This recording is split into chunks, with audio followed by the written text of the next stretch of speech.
Pun kita ketahui banyak anggota Komisi 2 yang tidak setuju dengan apa yang sudah diputuskan oleh PAN RB berkaitan dengan penundaan pengangkatan rekan-rekan CPNS dan P3K. Ternyata Bapak Ibu ada juga anggota Komisi 2 yang pro ketidakadilan. Ini perlu kita suarakan karena sepertinya Bapak yang bersangkutan ini tidak pro kepada honorer dan setuju-setuju saja atas keputusan pengangkatan serentak ini. Siapa beliau? Beliau adalah Muhammad Toha ya, anggota Komisi 2 dari fraksi tertentu. Nanti kita lihat. Silakan Bapak Ibu kunjungi TikTok beliau, di mana sebelumnya beliau biasa menyuarakan pro kepada honorer, tapi saat terjadinya kisruh penundaan ini beliau membisu ya, tidak melakukan statement pembelaan kepada non-ASN. Bahkan di wawancara kepada Kompas, beliau menyatakan statement yang kita akan dengarkan rekamannya. Bagaimana info lengkapnya, ikuti video ini sampai selesai. Ya, dari beberapa statement yang kita lihat dari anggota Komisi 2, baik dari fraksi PDIP dan fraksi PKS, sudah menyatakan bahwa apa yang disampaikan oleh PAN RB dan diputuskan itu adalah salah tafsir, di mana PAN RB menganggap bahwa keputusan dalam rapat RDP tanggal 5 itu sudah sesuai dengan apa yang saat ini diputuskan, yaitu penundaan dan pengangkatan serentak. Padahal yang dimaksud oleh Komisi 2 dalam rapat yang dilakukan tanggal 5 itu adalah batas akhir ataupun deadline yang seharusnya diputuskan ataupun yang ditetapkan pemerintah, jangan sampai terlewat dari tanggal yang dimaksud. Tetapi Bapak Ibu berbeda dengan apa yang disampaikan oleh Bapak Muhammad Toha ini ya, TikToknya, yang mana biasanya beliau ini di dalam postingannya di TikToknya membela honorer. Namun saat terjadi kisruh penundaan ini tidak ada postingan yang disampaikan beliau ya. Muhammad Toha, DPR RI, fraksi PKB Bapak Ibu. Nah, di sini tidak ada ya statement beliau yang membela honorer terkait hasil keputusan rapat. Ini terakhir video beliau berkaitan dengan R2 R3 tanpa L yang kemarin harus jadi paruh waktu. Nah, yang lain hanya nyanyi-nyanyi saja di sini. Bapak Ibu, kita perlu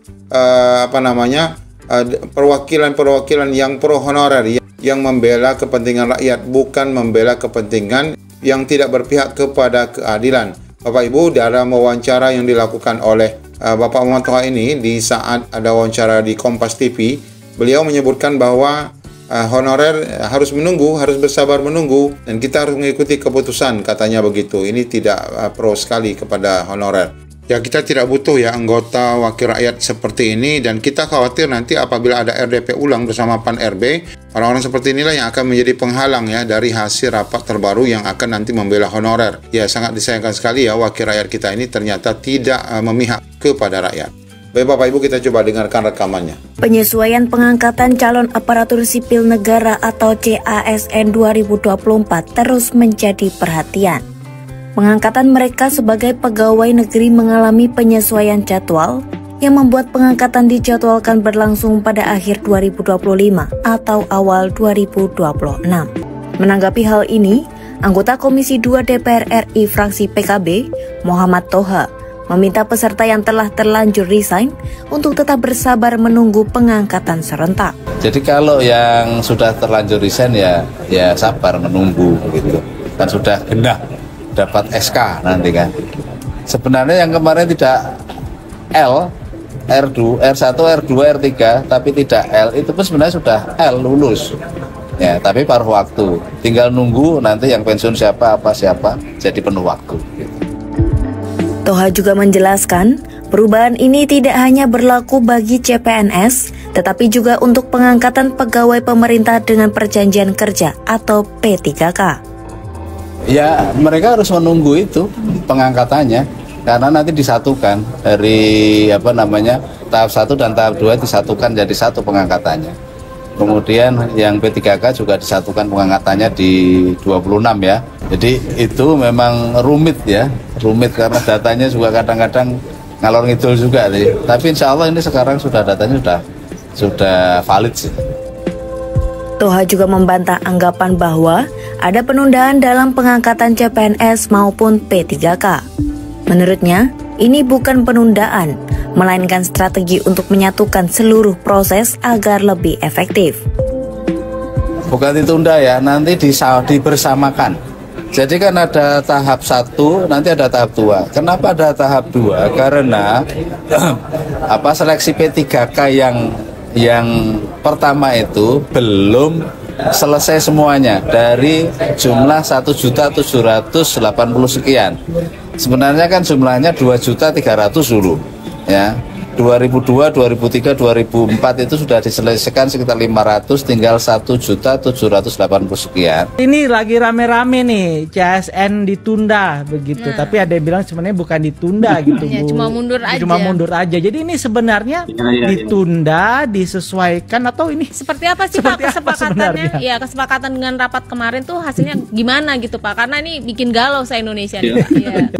Saya udah banyak dengar di David soal ini. Kemarin begitu selesai rapat juga saya dapat WA langsung dari teman-teman yang lolos baik CPNS maupun CP3K.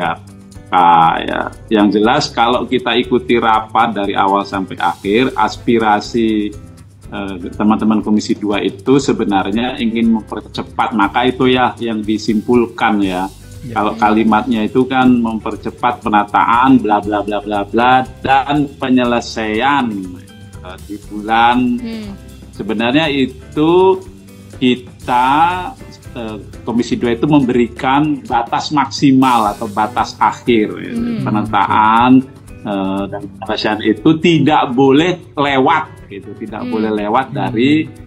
Kalau untuk CPNS bulan Maret 2020, Oktober 2025 ya, dan untuk CP3K itu Maret 2026 ya, karena seperti tadi dikatakan oleh Suci tadi ini, teman-teman itu sudah menunggu, mereka ingin kepastian, ingin kejelasan, dan sebenarnya penjelasan dari Kepala BKN Prof. Judan Arif, proses yang sekarang berlangsung bisa tetap berjalan.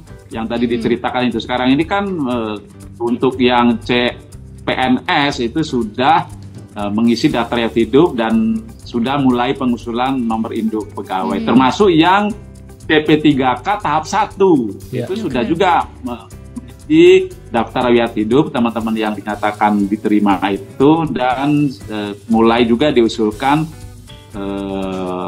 nomor induk pegawainya. Nah, maka itu kita minta kan percepatannya.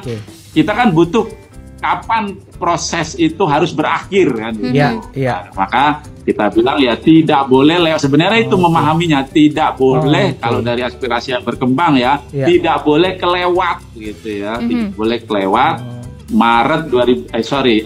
Oktober 2025 untuk CPNS, Maret 2026 untuk CP3. Itu yang